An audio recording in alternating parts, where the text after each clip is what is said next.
Hi, welcome back to our channel. In this video, I will tell you about Hello and Welcome to the Show, where we break down the latest episodes of Hulu's hit comedy mystery series Only Murders in the Building.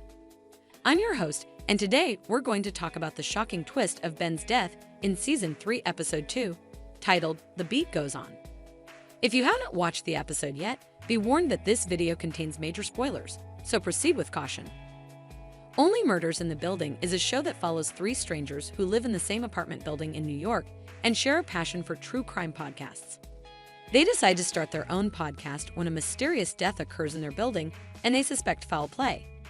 The show stars Steve Martin, Martin Short, and Selena Gomez as the amateur sleuths Charles, Oliver, and Mabel. In the first episode of Season 3, we were introduced to Ben Glenroy, a famous movie actor who was starring in Oliver's Broadway play. Ben was played by none other than Paul Rudd, who brought his trademark charm and humor to the role. However, Ben's fate was sealed at the end of the episode, when he fell down an elevator shaft and died for real after faking his death on stage earlier. In Episode 2, we learn more about Ben's life and his connection to our main characters. We see that he was not only a Hollywood star, but also a TV icon, thanks to his role in Girl Cop, a show that Mabel loved as a kid. We also see that he had a bitter rivalry with Charles, who was jealous of his success and fame. And we see that he had a secret admirer, who turned out to be a stalker and a possible killer.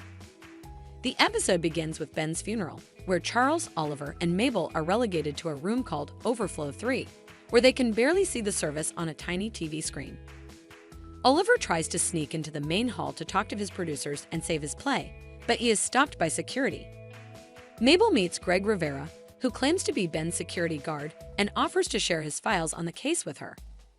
Charles tags along with Mabel to Greg's apartment, where they discover that Greg is actually a super fan of Ben, who has a creepy collection of Ben's memorabilia and photoshopped pictures of himself with Ben. Greg then chloroforms them and chains them to a pipe in his basement. While they are trapped in Greg's lair, Charles and Mabel confess their feelings about Ben. Mabel reveals that she watched Girl Cop after her dad died, and that she had a crush on Ben. She also says that she feels lost in life and that solving this murder is her way of finding purpose. Charles admits that he hated Ben because he stole his spotlight and his fans. He also says that he regrets not making peace with him before he died. Meanwhile, Oliver manages to escape from Overflow 3 and finds his way to the main hall.